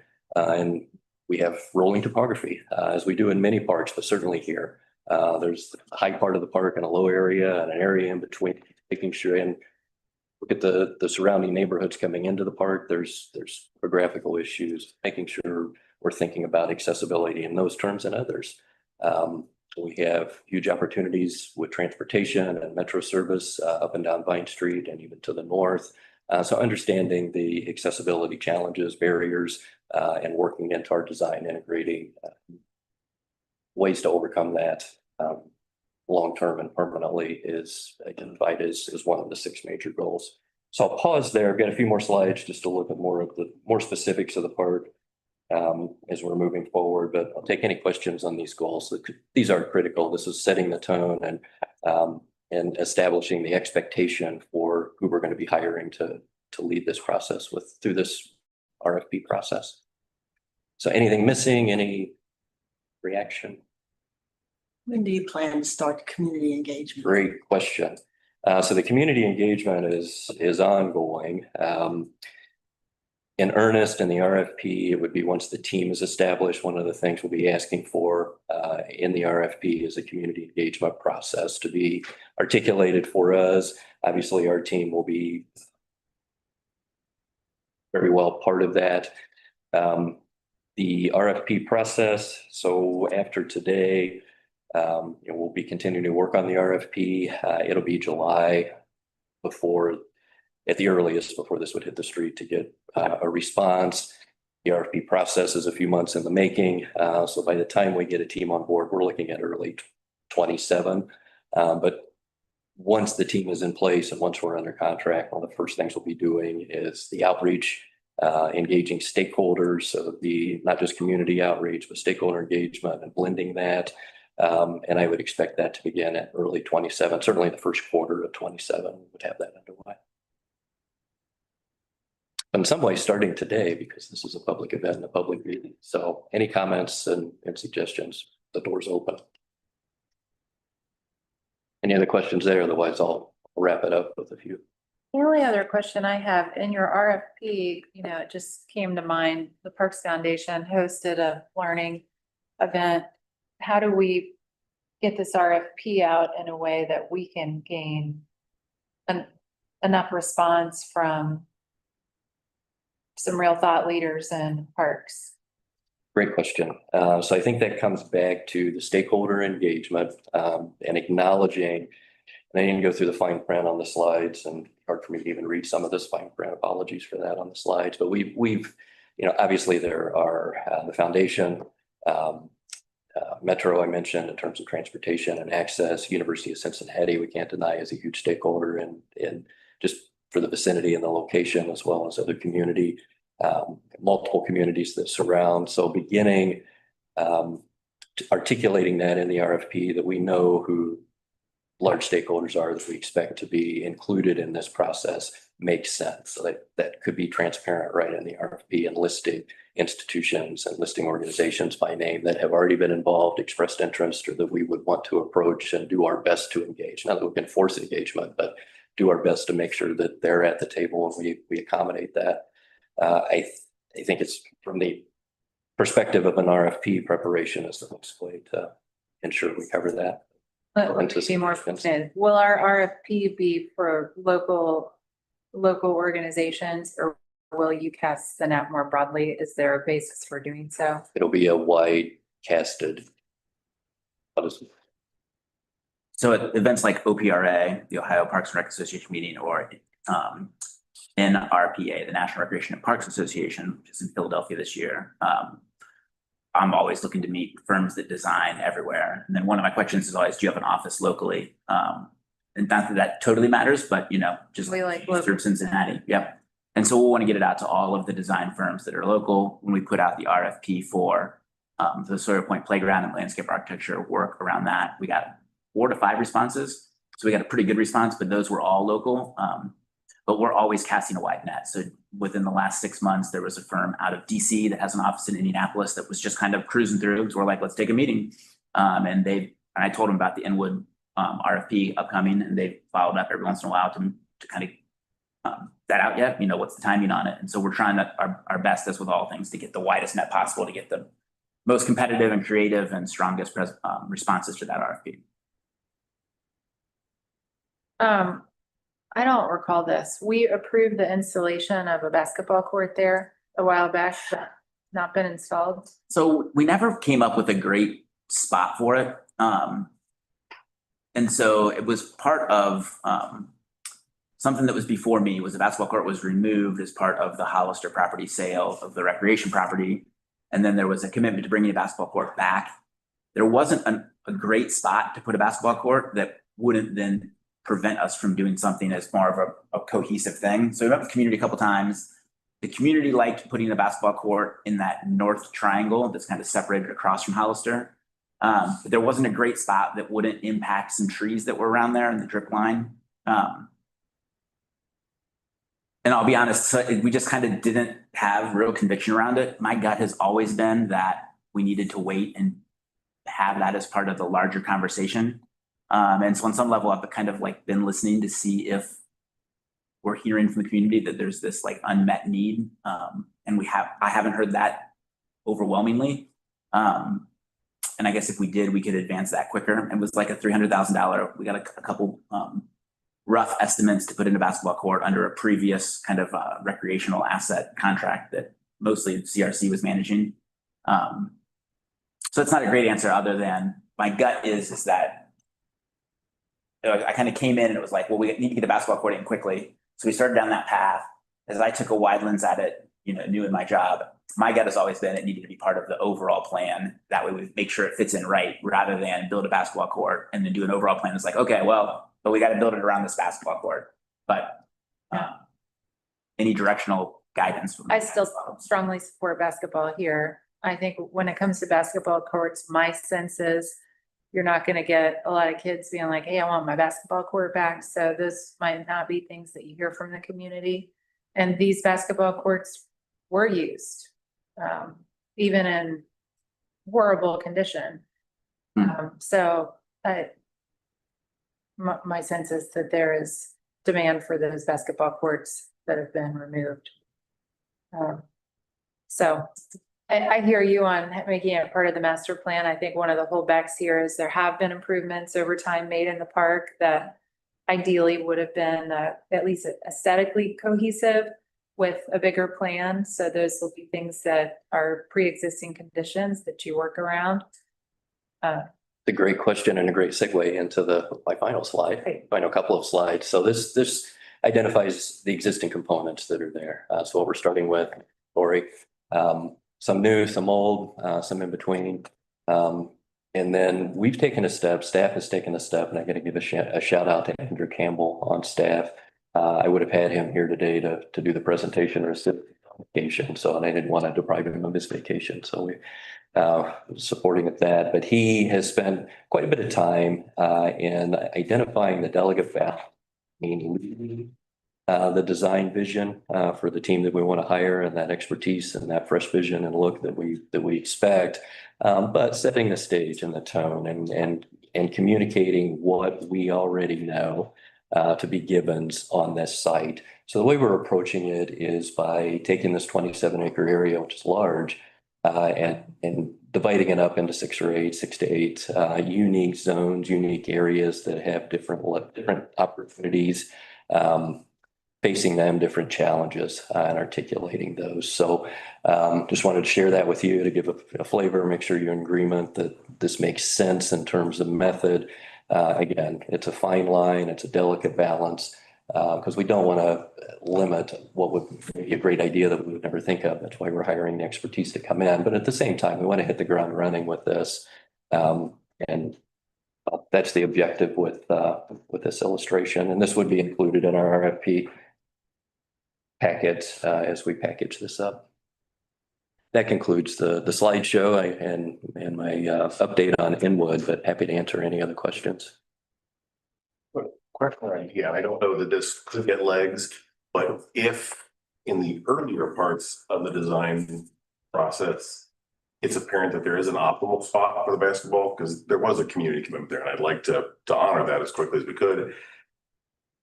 It's conceivable we could have a phase 1 or phase 0.5, could that be independent of, because by the time all the design is completed, all of the contracting, all of the potentially fundraising, I'm not sure if all the sources of this, but I would be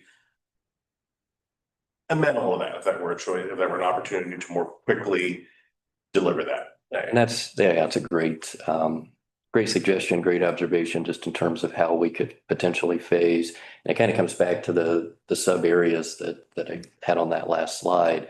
If we get traction in one of those areas and there are just some obvious things that there's consensus and agreement that isn't going to have an impact, a negative impact, or limit any of the other activities or design components of the park, absolutely, to be able to peel that off and move forward and run in that direction is 100% agree with Jason's point. You don't want to create an obstacle that then limits whatever you do, but if there's an opportunity to deliver that, as one commissioner, I would be amenable to that, especially for the following through on that commitment that was made.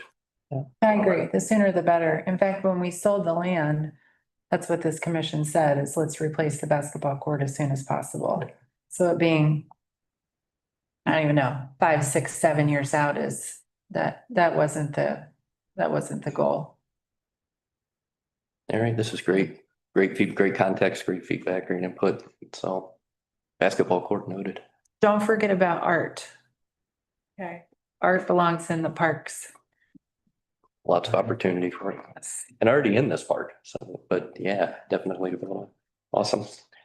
Thank you. In terms of the update, again, I'm not going to go through these. I'll answer any questions, the other projects. I did want to point out a few items. I know I've been here a few months now, four months. So you're starting to see some repeats, some updates, on things that are on here. There's 3 items that are new to this list that I just wanted to call your attention to. Know that we've opened up and beginning work on. One is McAvoy Park, College Hill.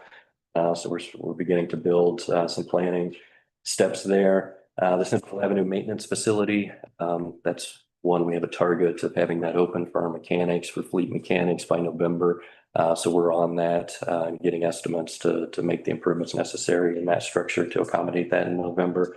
In Sailor Park over on the west side, working with the community on a shelter structure.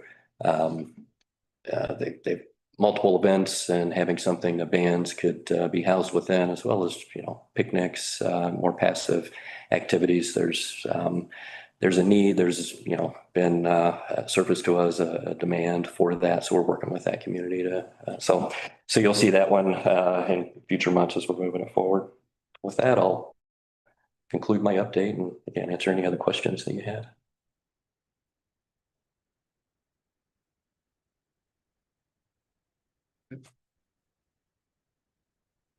Thank you, Travis. All right, thank you.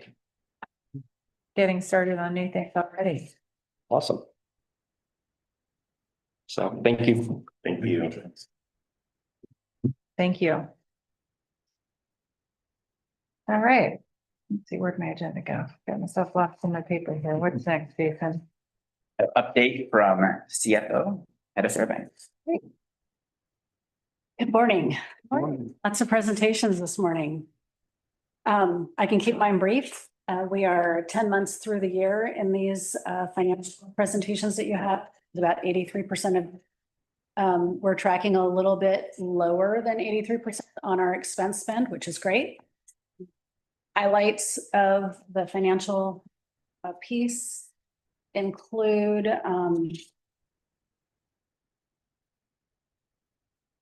got that one already. On page 33 of your presentation, which is the slide that has the by fund expenditures. The first 4 funds on there are ones that are given to us from the city. And any money that we don't use there gets returned to the city and leaves our hands forever. So we really try to focus on making sure that we utilize those funds before we dig into our own. As you see, we're doing really well. General fund, we're 92% spent. The stormwater money that we received, we've fully spent. We're a little bit behind on the Fund 301, which is construction street maintenance, but that's all salaries. So we'll be spending that. I have no doubt about that. And we're almost fully spent on the income tax infrastructure. So that's all great news. Generally speaking, those always trend to be spent higher than the 10/12 or whatever percentage a month we are, simply because we do want to make sure that those monies get used. Beyond that, you'll notice that in funds 29, which is the Riverfront Park Fund, 330, which is Park Lodges, a little bit in Crone Conservatory, 332, and then in 428, which is Urban Forestry. We're behind on the spend significantly, but part of that is related to the seasonality of our spend. So you can expect those percentages to go up as you see May's reports, and then for sure June. The other thing to bring to your attention is on the revenue side, which is slide 34. The donations and special activities is significantly above our budget. And I want to explain that a little bit because that's a nuance of the way that the city requires us to report revenue. So anytime our generous foundation provides us with a donation for a specific purpose, whether it's capital or operating, have to deposit it to Fund 326. And so it shows as revenue. If it's a capital item, it immediately gets transferred out to a capital fund, but the city does not take the revenue with it. And so we're working, trying to like help them understand that that doesn't help our reporting. I'm not sure we're going to win that battle. So we might end up with some below the line adjustments that we show on this report for you. But in the meantime, that's what you're seeing here. And then also with Fund 330, you'll see that that one is behind the budget, but we did just get a check at the beginning of May for the Premier Park event locations. So that number is going to actually exceed our budget. The check was around $420,000. So that's all great news. And then other than that, you'll notice when you look at the fund balances, both our endowments and our individual funds, they are increasing over time, which is what we like to see. So we have very healthy fund balances. Other than that, just in the finance and IT world, we are making great strides. I'm going to piggyback on the urban forestry presentation and say, you know, the metaphor that says you can't see the forest for the trees. Before, I would say a couple of years ago, we couldn't see the trees for the forest. It was just a big pile of stuff. And we have really gotten into the forest and that we have and focusing on the health of them. And so there's been a lot of, you've heard my team referenced in a number of the presentations today, and there's really a lot going on. Between looking at different events that we're producing and what the profitability of those are. And if they happen to be lagging behind expenses, is there a reason for that? Do we want that to continue because we're activating locations and parks that weren't activated before, and so on. So anyway, there's just a lot going on, a lot of effort being put and collaboration with other groups to try and help us really understand ourselves better. On the IT side, I do, you know, I frequently give shout outs to our IT team because there are 2 people and they just kill it in terms of supporting all parts of parks. So they do everything from desktop support to individuals to any kind of special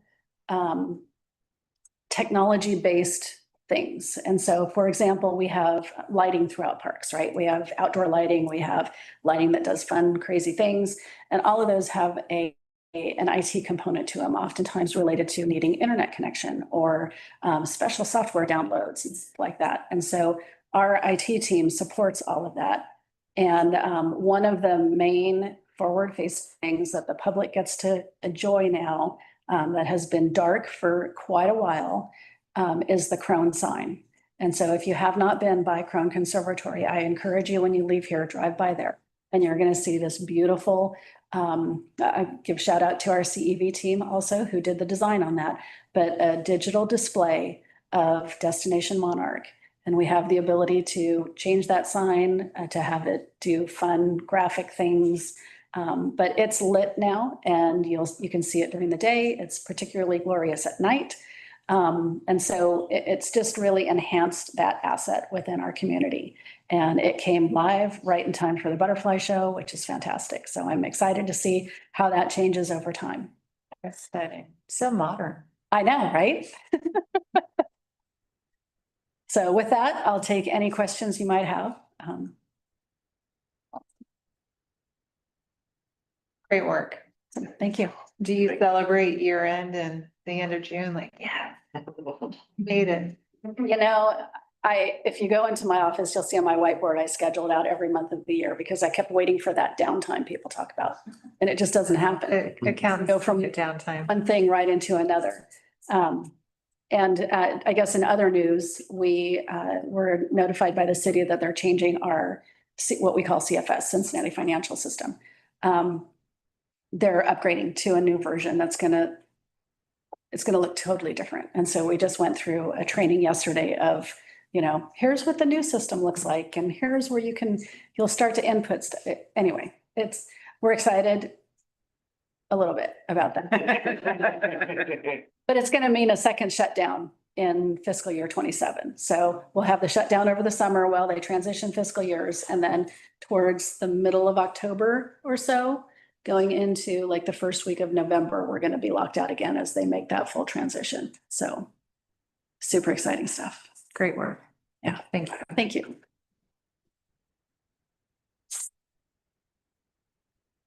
Look, Derek. You're here. It's a rare appearance. Make an effort to get out of there quicker. Get here to the meetings. Good to see you too. Works look great. It must mean staffing is going well. Yeah. As good as possible. Yeah. So currently we have about 168 full-time employees. That's going to go up and down. We've recently had a number of people get promotions either outside the organization or inside. We have 30 departments. So kind of getting attacked by both ends, competing with the outside salary, inside, which is a different space that people can work in. So that's why the employee engagement stuff is so critical, making sure people are happy here at Parks. Transition can happen really quick. We can lose 10 people. A lot of people are hiring. And we have about 82 part-time employees. I think in a couple of months that will increase pretty drastically. We have the Parks Explore Nature program that's bringing on a lot of part-timers. Nature camps. See that number increase. We have 7 active postings, 5 of those being the Parks specialist positions, customer service events, horticulture, summer camp, etc. But we have 2 full-time postings right now. The leader of the facilities team who left a little while ago. We have about 87 applications for that posting. 87, and that's probably, and it's going to be open to the end of the month. So it may go around 100 applicants. We also recently finished up interviewing for the civil engineering technician for planning and design. We finished those interviews yesterday. So a decision may be coming out within the next week or two. Or 2 that's been posted for a short amount of time, about a week. We have 0 applications. But planning and the CEB team is assisting with marketing. They've done a good job, and hopefully we'll see an increase in that. I will say that the reason we created that Arborist family was because we have issues getting people in with the skills we need, because we again are competing with outside agencies that can offer more money. But we now have that linear progression at Parks, thanks to Crystal Courtney and her team. A lot of work they did took us a couple of years, but Arborist 1, Arborist 2, lead arborist. So you can come in with very minimal training and we can train you up. So I am hoping that if we can't fill that, we already have requisitions in for Arborist 1 that we can underfill and get the training, and that they'll have potential promotional opportunity. So we have a plan, and I have high hopes that we'll get some really skilled people in that role. So as far as vacancies, you'll notice we have about 8. Out of that, I can contribute to about 5 people getting those outside or inside positions. We've had a couple of retirements, and we're gonna have a couple more towards the end of the year. So we're preparing a planning for that. You'll notice on our memo, I went a little bit more in depth on what we do in the HR division, and I still didn't really go granular, but kind of give you a scope of how many operational areas we have. And those being like a workforce management, which is the NeoGov reporting, hiring, which is very complex. Safety and training, which we have to go with OSHA regulations, and the divisions have their own particular trainings depending on the type of work that they do. Employee relations and engagement. That's us interacting with our 3 labor unions. We have 7 labor unions in the city, 3 are at Parks. The policy manual and stuff. Finalize issues. That has to go to central HR. It has to have to get input from all the managers. Payroll process in the HR division. And we've incorporated another sector, which is data and accountability. How are we, as we stream, tracking how good we're doing with ensuring all of our part-time and full-time employees get the training that they need? How good are we with our close to field rates with requisitions? How good are we doing with any of our key areas. And I would like to quarterly present that to our leadership team so that they know how well they're doing in supporting us and ensuring their employees have the resources they need. And also, a really big goal for me this year is to ensure we provide our managers with the resources they need to manage effectively. And as I've said previously, kind of getting out of that reactive mindset, and we got to post real quick, we got to do this really fast, but being a little bit more strategic in what are our long-term goals from an HR division. And, you know, even for our division, what does that structure look like 4 or 5 years down the line? But we can effectively segregate some of these duties to do it better, have a more specialized employee relations person, workforce management person.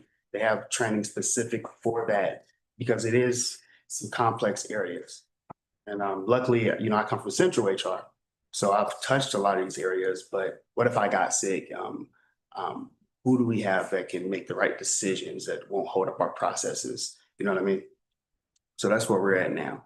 So I won't go granular, but you have a little bit more information in that packet to kind of give you some background on some of the areas that we're covering in our plans moving forward.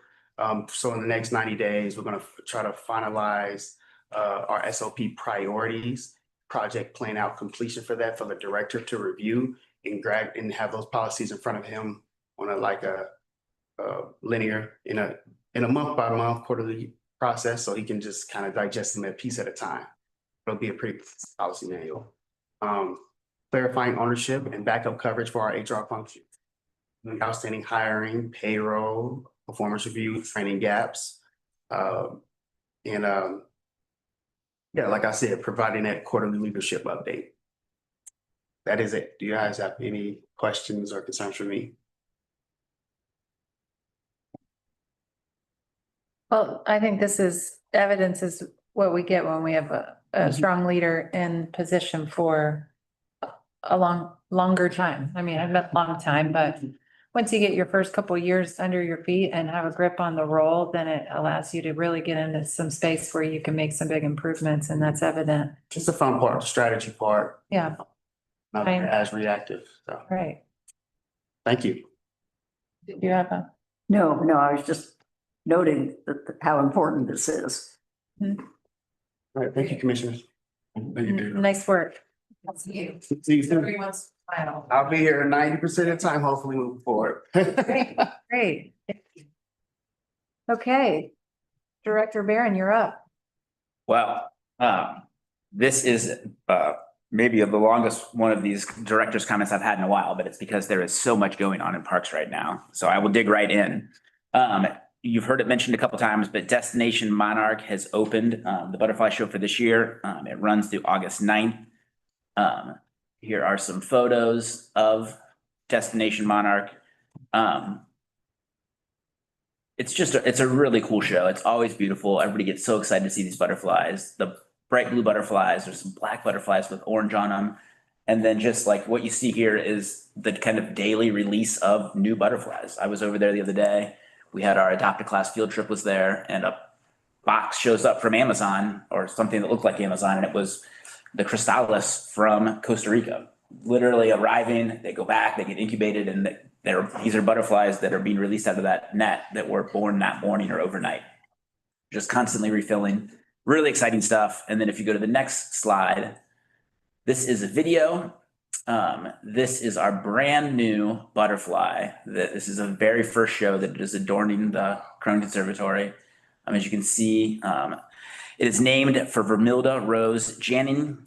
It was a gift from Gene Janning in honor of his wife and her memory. And the gift not only paid to have this butterfly, but also will support the butterfly show for the next 10 years with some additional funding available. It's just fantastic. And as you see, those bright orange wings, those are able to be customized each year. So we can put different kind of vinyl designs on those based upon the show. And it's the metal that stays the same and the name that stays the same year in, year out. But just another great gift. The foundation were able to bring Gene to us. Gene and his family came in. We had a really nice meeting, and it was really exciting to honor his wife, but then also get to do something really great for Crone.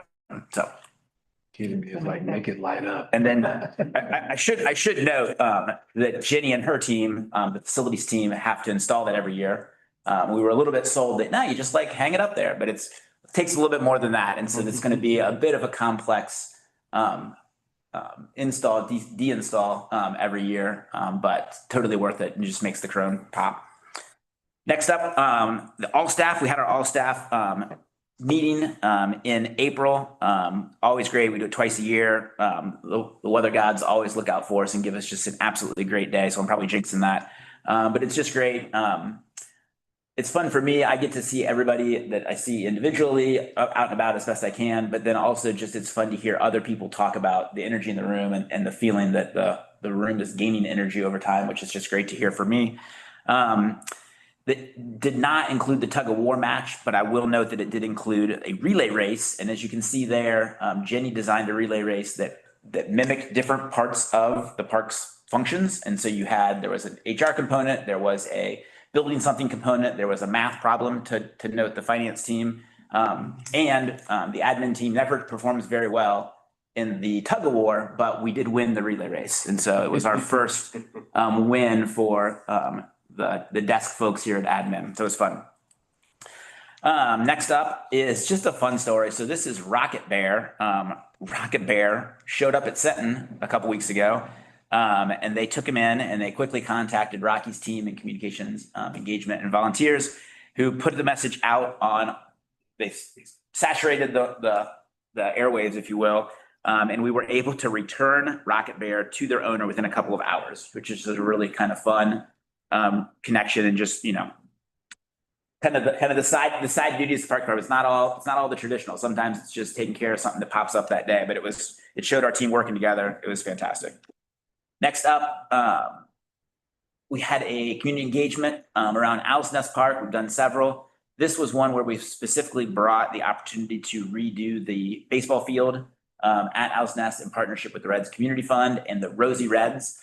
The picture on the left, you see the three women I'm talking to are all representatives of the Rosie Reds. The Rosie Reds is a several thousand person organization that's decades old of individuals that are engaged in doing good stuff throughout the community, and they want to adopt the Owl's Nest baseball field as a project. And so we went to the community to kind of get good feedback. We were joined by Commissioner Castellini and Commissioner McCallum to hear what the community had to say. It was a really good night at the Walnut Hills, at the Evanston Recreation Center.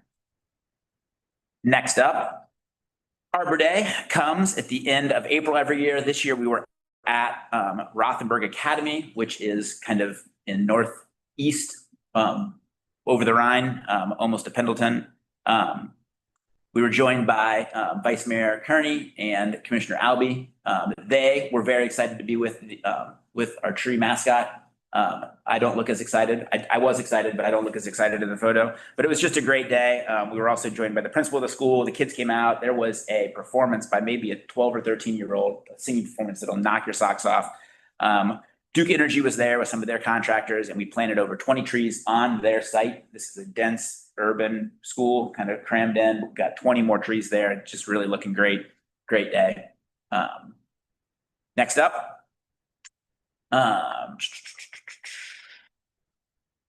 It's not the slide I expected, but we skipped slide 8. No, here we go. Yep.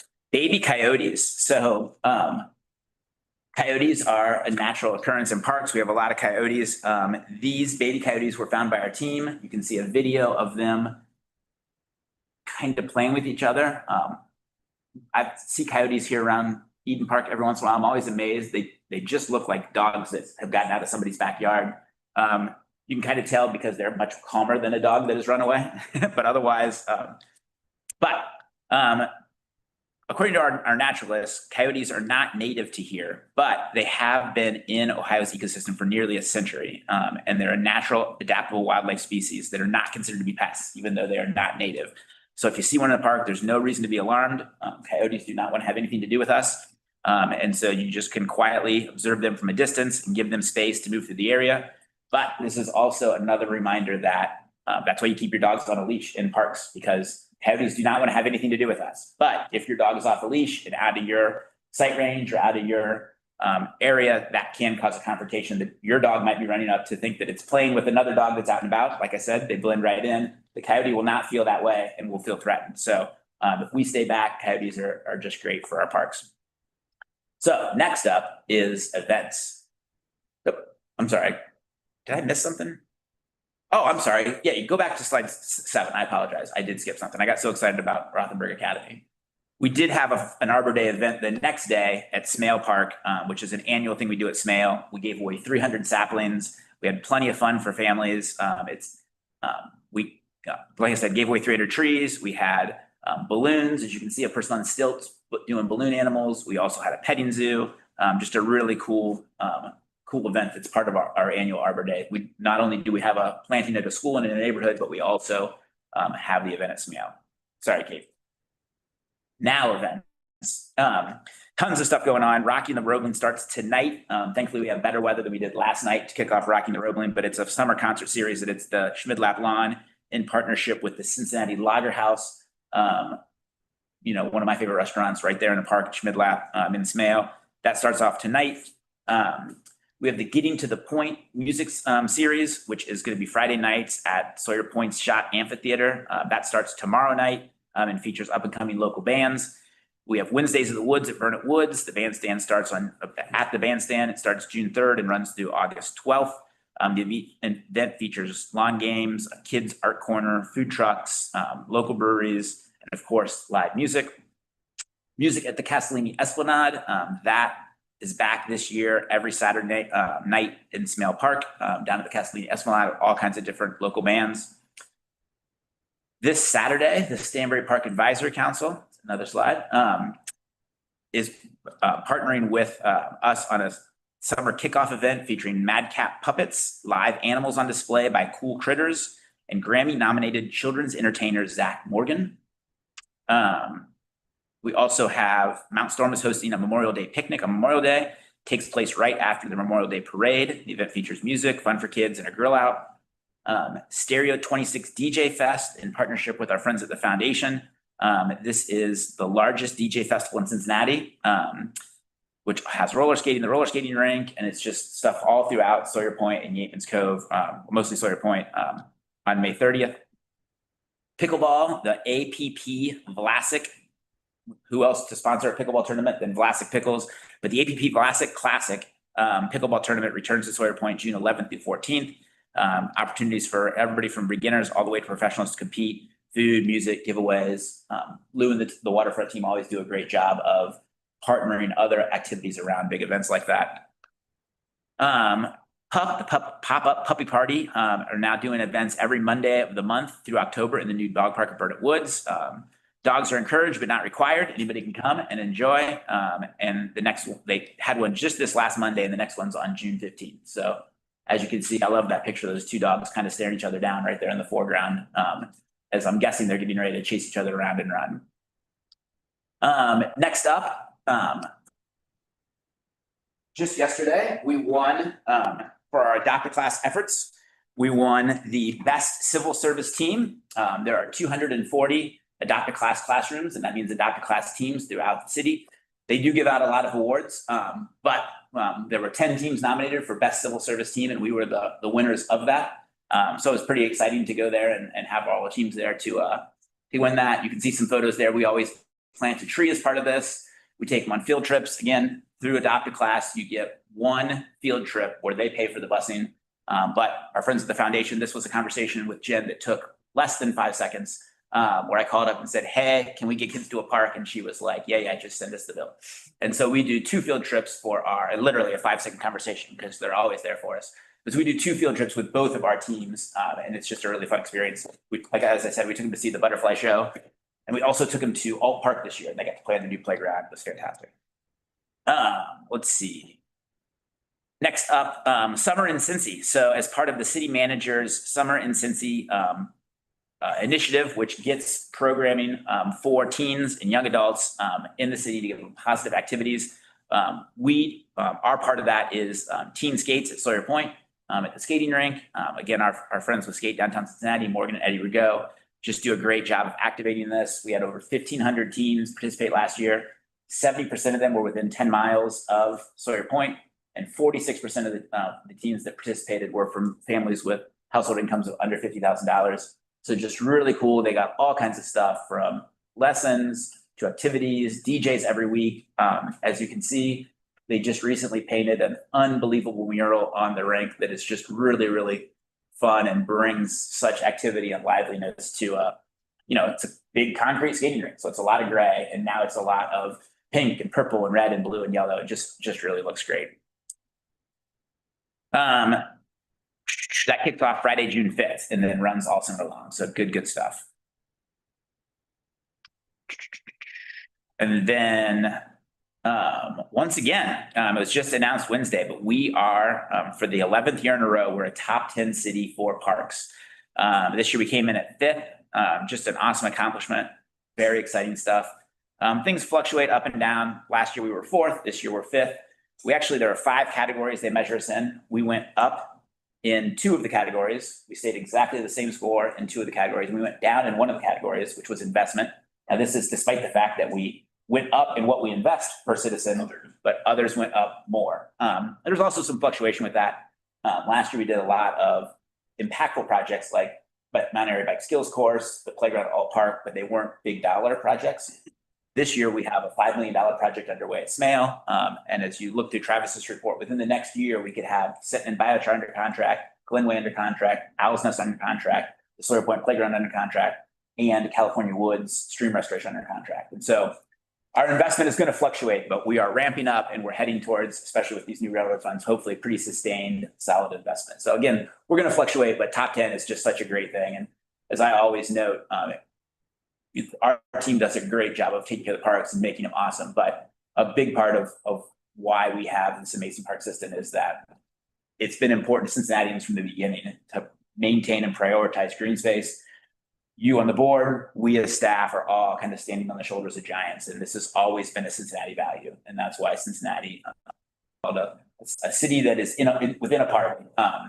And so it's kind of our duty to continue to live up to this, and try to maximize it and do what we can to maintain this and in fact grow it and invest even more. So exciting stuff.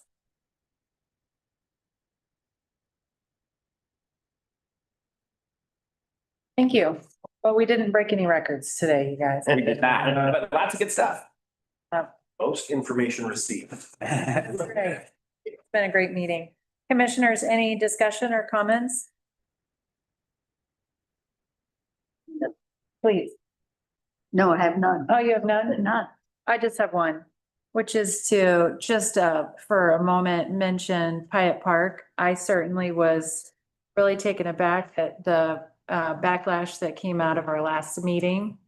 I want to just express on behalf of myself personally, and I feel comfortable on behalf of the board, our support for 3 CDC and their pursuit of some public dollars for the reinvestment of the overall district is something I definitely support. And I know that there was unanimous support for that. I will say personally, I think 3 CDC's been a fantastic partner to the parks, has done great things with Ziegler, has done great things with Washington Park and more broadly in downtown and the over the Rhine areas. So I'm excited to participate with them in pursuit of these dollars. It's a mistake for us to overlook something that became contentious. Certainly there was, I think, no awareness for my part, or I think on behalf of this board, that there would be any perceived opposition to feeding of people with needs in Pyatt Park. So I just wanted to go on the record by expressing that. And with that, we can close the meeting. Piggybacking on that, Jason did a great job at the Downtown Residents Council meeting, reframing the narrative and kind of expressing our opinion about Pyatt Park. And I think that that's a great start to changing the perception that's out there. Thank you. Great. Then we can adjourn the meeting. We don't need approvals for that, do we? Great. All right. Have a great week, everyone.